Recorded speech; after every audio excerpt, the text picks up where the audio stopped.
Welcome back to Penn State Berks' Phil 10 course on critical thinking. This is Lecture 2, Propositions, Logic, and Rhetoric. And again, my name is Dr. Stephen Bujno.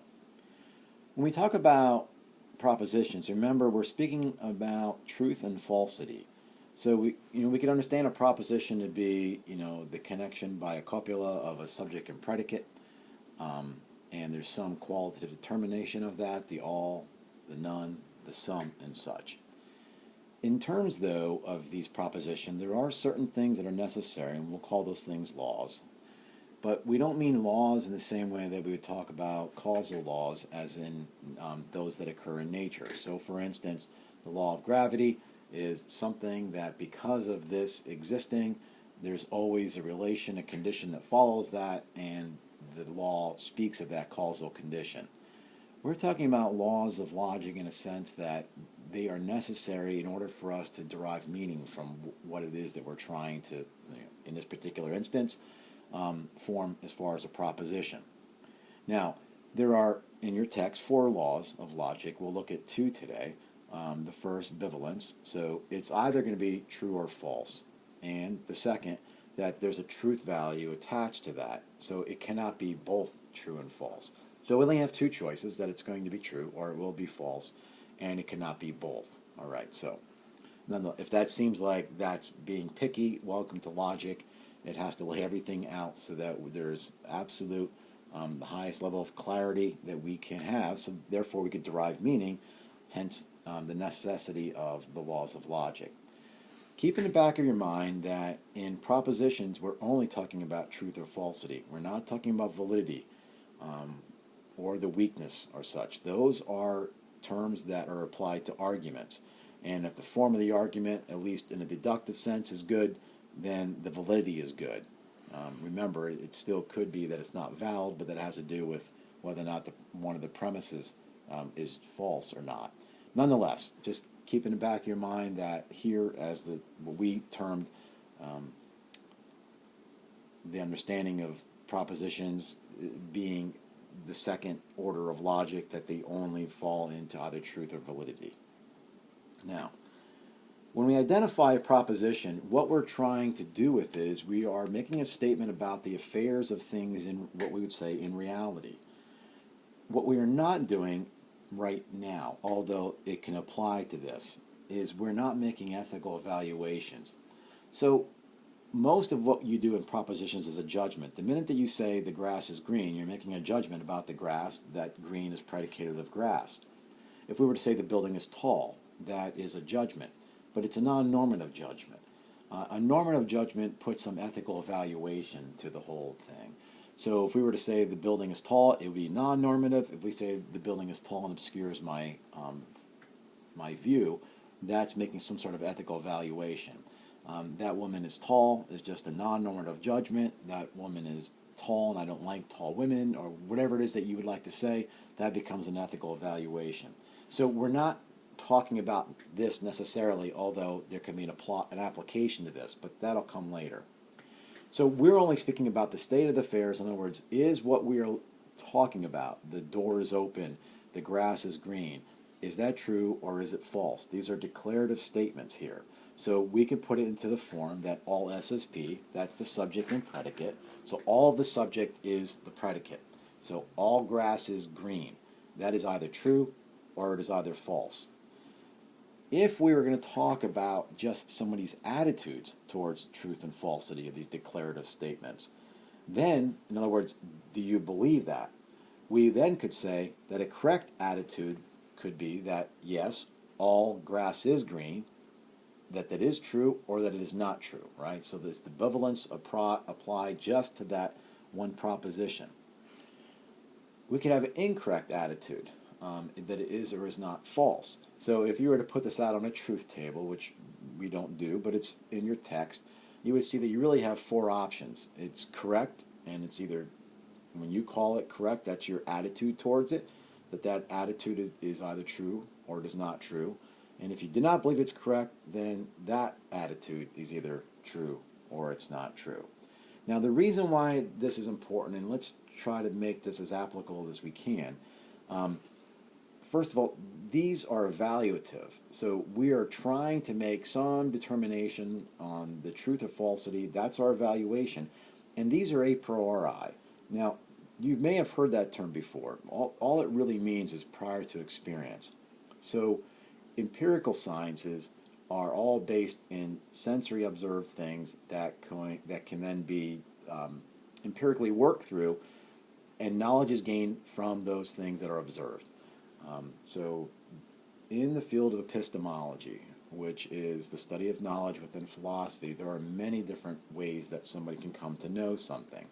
If we say that you can only know it by experience, like say welding, a person would take the course, they would learn how to lay out a good bead and such. They have learned that through sense observation, and they have come to conclude that this is how I weld, and this is a good weld. But we're doing something that's basically within the mind, so it comes prior to experience. So if it comes as an evaluation a priori, then we're in the field of critical thinking and logic. Now, because it's prior to experience, oftentimes many of the things that we're going to be talking about, we could consider opinions. Now, I know that it's said that everybody has an opinion, and they do. But we also know that some people's opinions are greater than others. If a person is an expert in a field, is their opinion greater than another's? Perhaps. That could be a fallacy in itself. That'll be another day. But oftentimes when somebody has an opinion of something, we would like to know whether or not it's substantiated. In other words, we even want proof. We don't just simply take their opinion. If we're talking about taste, in other words, this is the kind of pie I like, or this is the pizza that I think is best, we tend to just accept that as their opinions because they're expressing just something that they hold. But if we're talking about something that this is the best pizza or this is the best pie, we need some other way to substantiate that. We don't simply accept it because it's their opinion. Now, in our world, we're often after facts, and a lot could be said about this. And your text does lay out some of the good information that surrounds these things. But we have this concept in our world that if we need knowledge of a thing, what we need are the facts. And if I had all the facts, then therefore I would have full knowledge, or at least enough knowledge to be certain of what I'm speaking about. But the problem is, facts are not self-interpreting. Think of it like a civil case or even a criminal case in law. If facts were simply self-interpreting, would we need lawyers or a judge to evaluate all those things? Everything would be laid out, we can look at them, and then where the chips fell, they fell. So facts are in themselves not self-interpreting, often because we're not quite clear of perhaps the context or the strength of the facts that we're looking at, or at least trying to evaluate. Oftentimes in normal conversation, we run into individuals that perhaps fall, maybe not into the extremes of either of these two, dogmatism or skepticism, but certainly they lean those ways. So if you're speaking with somebody who there's nothing that can be said in order to change their mind, in other words, whatever information that you're trying to put into some sort of propositional statement and then later form an argument and show the validity of your argument or the weakness or strength of their argument, then you're speaking to a dogmatist. Now, it's one thing if we're talking about religion. We should be clear here that a revealed religion, let's talk basically about the three monotheistic religions that we're familiar with here in the West, Judaism, Christianity, and Islam. You know, something that's been revealed, and even if it might be something that is reasonable that you can speak about and explain, its basic origin is not from something that can be empirically or even a priori explained. It's accepted on dogma. An easy one would be, say, within Christianity, the Trinity. Okay, it could be explained, but it's something that's accepted as dogma. Now, that's not what we're speaking about here. Here, if we're trying to make some sort of argument and the other individual simply will not accept our argument on any level, even when they are shown to be in error, then you're up against a dogmatist, and you're probably not going to be able to utilize logic in order to explain to them why they're in error. And to be honest, even if you could show them why their argument's invalid or explain the fallacies that are part of that, the fact that they're a dogmatist is not going to change their mind, because if you go back to the first lecture, they are almost ideologues, where they have accepted a non-epistemic stance on their position. But there are also people who are skeptics, where there's no proof is possible. So neither will logic work here really well, nor critical thinking and such, because they don't think that that could be known. Which one is the better of the two politicians who we should vote for? There's no way you could know. I don't even care. So it almost has an air of apathy to it, but it really is an ancient approach to knowledge, or at least the lack thereof knowledge, where there's no proof possible. There are things to keep in the back of our minds, but that doesn't mean that our efforts here are in vain.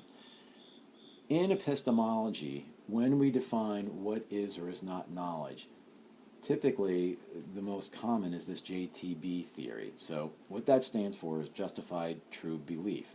So just like the correct or incorrect attitudes, there is a belief about something. So if the correct attitude is I believe that is true, or the incorrect attitude is I believe that is false, or I don't believe that is false, or the correct I don't believe it is true, you have one of those four different positions to hold. Then, as far as the proposition of it, is it true? So maybe we can come up with it's a true belief. And perhaps some people would accept that as a fact. But the knowledge has another element to it, where not only must it be believed and not only must it be true, but it has to be justified. So there has to be something else there. This oftentimes comes up in a way that we might say, well, how do you know that that's something true, and that why you believe it? So that's an added element to what we're trying to come up with. We're talking about the state of the affairs. And in the text, it said whether or not the door was open. A person could believe the door is open, and either the door is or is not open. The person might believe the door is closed, and either the door is closed or it is open. Justification would be, I just walked through it and closed it behind me, and no one else has gone through it since. So there would be some other element there that would make whatever it is that you're saying is true, and that you believe that it's true, you have a justification for holding that. So these are other elements that we can talk about as far as how a proposition will come to either truth or falsity. Now, again, we're going to apply all this in hopefully real life scenarios that will pull ads from TV and such, and maybe some things that politicians assert. But that brings another aspect into the conversation, is that there's this idea of rhetoric, which is really the art of persuasion. So what rhetoric is trying to do is not so much get to whether or not something is true or false, but they're trying just simply to have you believe it or do it. So you can almost think of advertising in this particular way. Now, in the ancient world, there were those individuals who just were professional arguers. Now, again, arguing is not quarreling. It is working through a syllogism to convince somebody of the truth of your propositions and, of course, of your conclusion. Well, these individuals are known as sophists, and Socrates didn't have much good to say about them, because all they would basically do is teach people how to win the argument. And by winning the argument, it's that they accept your conclusion based on the two premises that you've given, all right? But the reality here is two of these criteria show up. We're talking about the truth of something and then the belief of something, which is why we talked about the attitudes prior there in identifying the proposition, and also why the text made the declaration that what we're working at here, a priori, is not the same as something empirical, right? So maybe I should say at this point that not everything can be proved empirically, all right? So you might hear somebody say, well, can you prove God exists? Well, the minute you use the word prove, it starts to beg the question, by which means, like what epistemological method are you talking? If you're talking falsification in science or an empirical sense, well, no, that's impossible. If you're talking about some sort of rational argument, whether it's convincing or not aside, that's at least possible. Most of the things in our lives that are sublime, therefore, are non-empirical, so they can't be proved in that same way. So beauty, truth, and goodness, and justice, equality, and such, love, hope, all those things are not, they're very great things. They're known as the great ideas, things that perhaps we go to war over and would be willing to die for, but nonetheless not something that can be proved empirically. So oftentimes, though, we have things that we want to convince somebody else of. So we're not just working through the logical. In other words, if we were just being indifferent towards this, we would very, in a dry sense, walk them through each proposition, establishing the truth of each proposition, and then putting them into an argument and coming up with a conclusion that is also true based on the fact that both propositions are true. There's no fallacies involved, our terms are clear, and our logic is valid. Therefore, this is very strong, and they have to accept it. Now, by have to accept it is meaning that they should. But again, if they're dogmatists or skeptics, that's not going to help regardless. But here in rhetoric, you have individuals that they're just trying to convince you to do something, or they're trying to convince you to accept this as a belief. So the difference, though, is that when we talk about truth and logic, we're trying to evaluate the proposition, and we are going to explain it in terms of how strong the truth is of that proposition. With a belief, though, and again, we're not talking about some sort of belief in a revealed religion per se. When you are trying to get somebody to believe something that you hold and they don't, what you're going to do is take a two-pronged attack, literally, where you're going after whatever it is that they are asserting as truth, and you're going to try to whittle that down. Now, a logician would try to whittle it down by showing the weakness in it. This, as far as the belief, is trying to whittle it down just to diminish your acceptance of it. So they're trying to get you somehow to appeal to what their belief is. So it comes from a different place, as you can possibly imagine here. We often find this occurring in terms of propaganda. So there's so much thrown out there. We're being told of various things about how good this product is, how long it's going to last, how it's quality materials and such. And we're almost forced in a way, or at least attempted to be forced to believe that. So if we doubt that this particular vacuum cleaner has the suction or could keep a suction for a long time, they'll basically attack the premises that we hold on that, and perhaps not in a real logical sense where they're evaluating the weakness of our argument. They're just trying to attack somehow in a rhetorical way and put it down and then appeal to us. Oftentimes, by the use of a celebrity, or by the use of attractive people, or oftentimes just by branding themselves. So people might go to a particular restaurant, they might go to or buy a particular brand of clothing depending on the appeal of the brand. So all this is propaganda that works against us. Now, interestingly enough, this is often how focus groups have come into play when individuals, whether or not they're selling products or they're trying to get a feel for how a political candidate's message is going to go across, they will keep working this out through focus groups to see exactly what is effective. So they're not after whether or not the politician is making a true statement and then appealing to our logic and explaining the strength of their propositions. They're basically trying to either attack our disbelief in that politician or in that product and then appeal to us some other way. That's propaganda.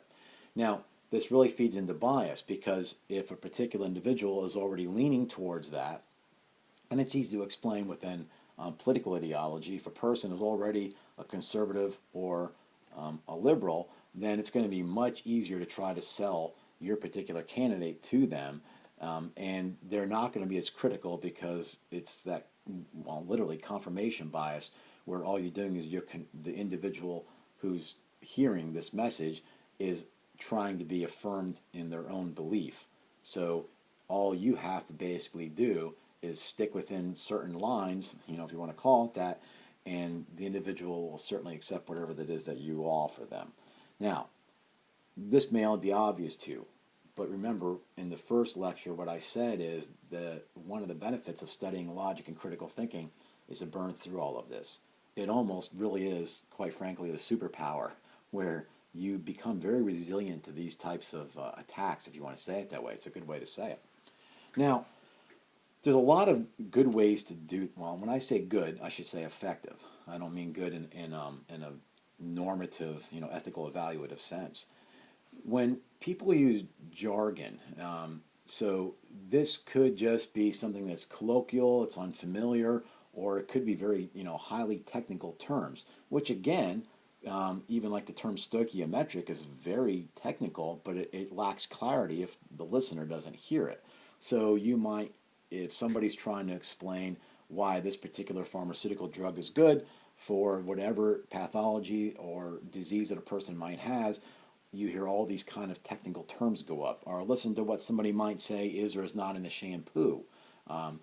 They might, because we might perceive that person as an expert and they're talking about it contains this or doesn't contain that, we think for some reason then that must be good. Let me give you like a clear example if this sounds too vague and such. So monosodium glutamate, MSG, many people think is not good for their diet. So there was a time not so long ago when products would advertise no MSG. Potato chips never had MSG, so just by the nature of the product, it doesn't contain that. But people were very concerned, are there any in this? So some chip manufacturers put on the outside sleeve of their bags, contains no MSG. Now, okay, we're not everybody's really quite sure what that even means. They just know that's technical and it's not good for them. But here, the propaganda has worked because it never had it in the beginning, but at least aren't you assured that it doesn't have it now? That type of thing. Complicated expressions could be this way too. Oftentimes, postmodern philosophy gets this, maybe rightfully so, this accusation. So you could even go online and type in postmodern jargon generator, and it takes a very simple thought and puts into an extremely complicated expression. Now this gives the air of intelligence, doesn't? We're talking in high vocabulary with technical terms. We're using jargon. It's very specific to our particular professions. It's not that it's necessarily that hard or that you're not intelligent because you don't understand it, but it's not your profession, so it's not jargon. It's used within your field. And these things become very complicated, and we don't even know how to start breaking them apart. To be honest, when somebody might say what it is that they believe in a very complicated way, we try to break it down and ask them, this is what logic would do, right? We're evaluating the strength of what they're saying, so we're trying to come back and say, is this what you're saying? And they'll oftentimes work around that because it doesn't have that air of intelligence, right? So this all is, our rhetorical tools that are used. But remember, their goal is to help. Our goal is to force us to believe something or to do something that perhaps otherwise we would not. So let's go back and talk about the three acts of the mind. If we're going to say the first act of the mind was terms, then the way to get around propaganda and bias and to stave ourselves off from attack and appeal and get through jargon and technical terms and complicated expressions as such, have them explain these terms. Let's make sure that they are unambiguous, that they are exact, and that they are clear. And then once they are starting to form a sentence and trying to say this is true, this vacuum is the best vacuum, this pizza is the best pizza, we have to figure out the truth of that proposition and not get, basically some push aside or drawn in is a better way to say to their appeals. And then work it out and determine how does these prepositions line up with the conclusion. Is this a valid argument? And if it is a valid argument, is a strong argument. So if we can keep these three acts of the minds and what they all end in, so the first act of the mind, simple apprehension, ends in a term. The second act of the mind is a judgment, and it always ends in a proposition. And the third act of the mind is discursive reasoning, and it always ends in an argument or a syllogism. These are the ways by which we can protect ourselves from rhetoric that's trying to get us to believe or do something that may or may not be true. Thanks for listening.